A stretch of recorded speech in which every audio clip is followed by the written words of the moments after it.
The Bills roughed up the Broncos. It's one of those, the Broncos scored, and I go, all right, maybe we'll have some. No, we're not going to.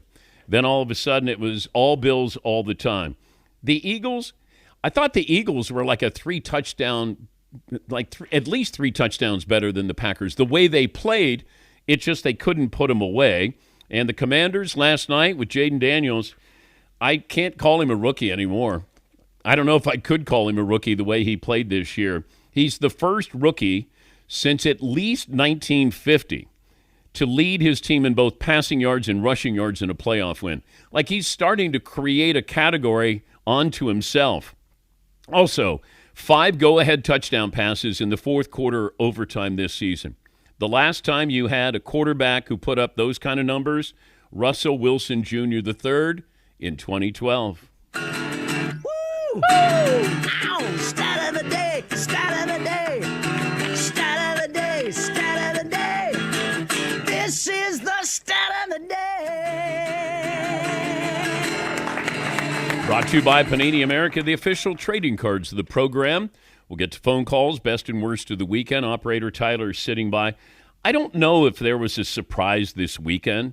Maybe how badly the Bills roughed up the Broncos in the second half. The Commanders, we talked about that. We weren't going to be surprised if they won. I wasn't going to be surprised if the Packers beat the Eagles. The Texans over the Chargers. Chargers didn't score touchdowns, a couple of field goals, and I kept thinking, when you're on the road, you can't kick field goals and win. You got to score a touchdown. You really have to make that team start to rethink what their approach is going to be. And they weren't able to do that with the Texans as they rough up the Chargers.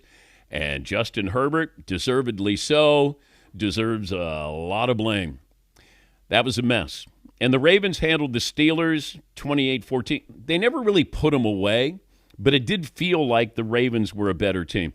I'm just not sure if there was a huge surprise where you go, wow, I didn't expect that. Now, maybe the Commanders, and this is how the game ended with the Commanders last night. From 37 to send Washington to the Final 8. The Washington Commanders off the upright, and it is in! They doink their way to the divisional round! Unbelievable! Mike Tirico with the call. They doink their way to the next round. You know, even going back, it was such a long weekend. You had the Texas-Ohio State game on Friday night that was a lot closer than the score would indicate, the final score, because they're going in to tie that game. Jack Sawyer makes an unbelievable play on his former roommate, Quinn Ewers, and Ohio State moves on. In Ohio State, I think the first line I saw was they were favored by 9.5 against Notre Dame. Some of the other point spreads for the divisional rounds, you got the Texans getting 8.5 against the Chiefs. Commanders getting 8.5 against the Lions.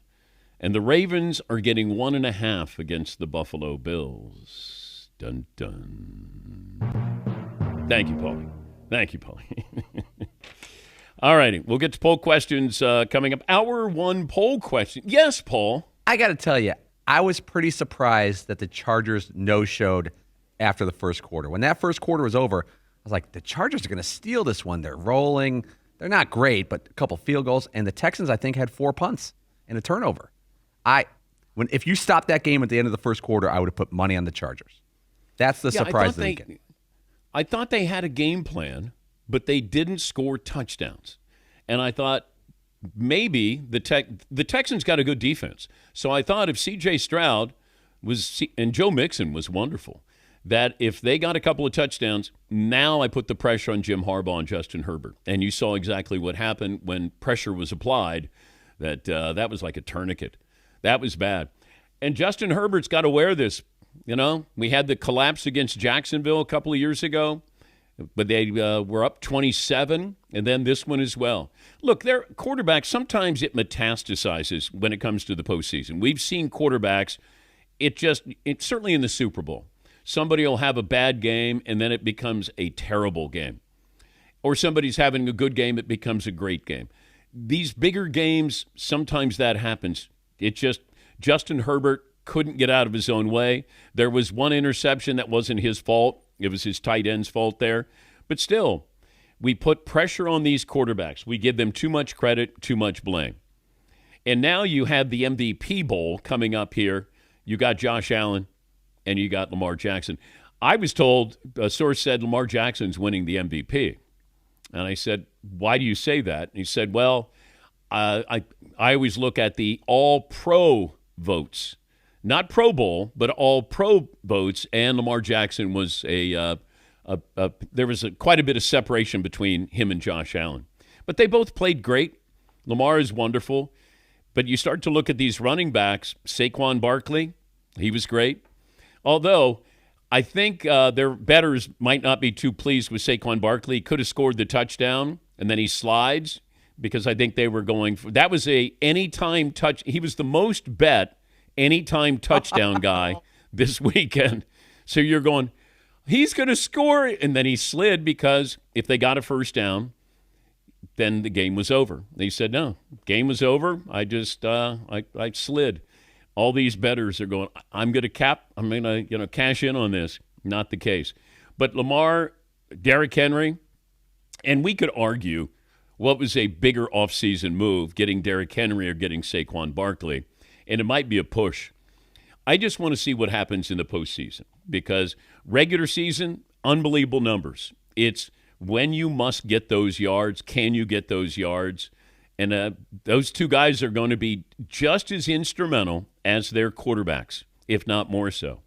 And I think that's something that, we haven't really been factoring it in. Also, defensive-minded coaches, because we get caught up in Kevin O'Connell, Sean McVay, Kyle Shanahan, offensive-minded coaches.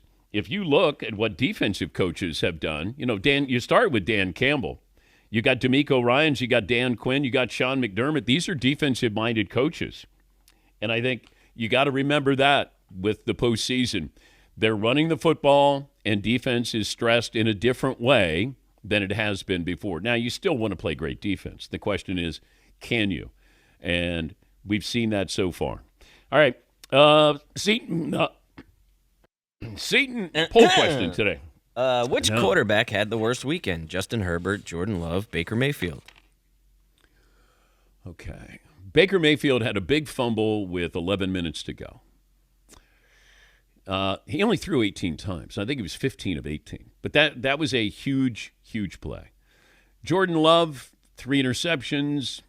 But I think that those two teams still had chances to win. Justin Herbert, Chargers didn't have a chance. And this is another thing to factor in. And we said this at the beginning of the year. Gone are the days where Justin Herbert's going to throw for 5,000 yards and 39 touchdowns. That's not Jim Harbaugh's game plan.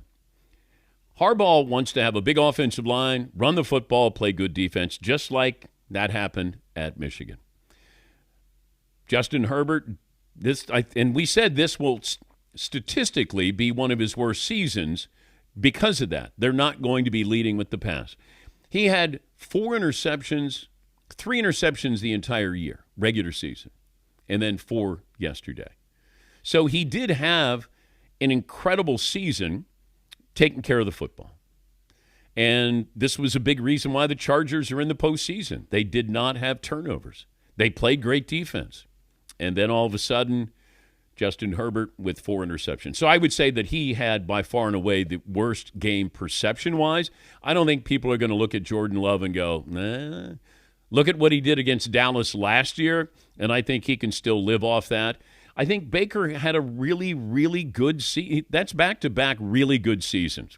Going to the playoffs, and, Mike Evans had a wonderful season. They were a good team. We wouldn't have been surprised if they won, but we weren't going to be surprised if the Commanders won. But I would say it's Justin Herbert, then Jordan Love, and then Baker Mayfield. Mayfield had the fumble, but they could have won that game. Any other poll questions that you're thinking about, Seton, for the first hour? You want a preview of Hour 2's poll question? I can give you that. Wow. Okay. Losing NFL team from this weekend that should feel the goodest about their future. You lost, but you should still feel good. The goodest. Yeah. Okay. I think that's grammatically correct. Is that right, Todd? The goodest? It would be goodest. That is exactly right. Okay. Got any Bronco gear on today? I do not. I'm wearing somber gray, black type colors. They lost. They did lose. We're still Oh, waiting did to get they a lose? possession. Maybe we can get a chance to have the ball. You know what? When they scored the touchdown to start, I'm like, all right, that little guy is sitting there with all his Bronco gears, got his bobbleheads and pennants and hats and everything. Your Bronco color Adidas. I was remarkably And then- reserved, knowing that they were trying to pull me in. They were going to trick me. They're going to come out and, something big's going to happen here. But I didn't buy into it. I didn't. Yeah. I was excited Yes, to Paul. see that, but I didn't buy it. Isn't the Now, weirdest? do you think the Broncos uniform had anything to do with their subpar play? Yes. Without question. Yes? Okay. Thank you, Marvin. It looks so good against the Chiefs on the looks wise and on the field. Well, when Seton sent out a group text, and he goes, the Broncos uniforms are butt. B-U-T-T. Yeah. It's butt ugly.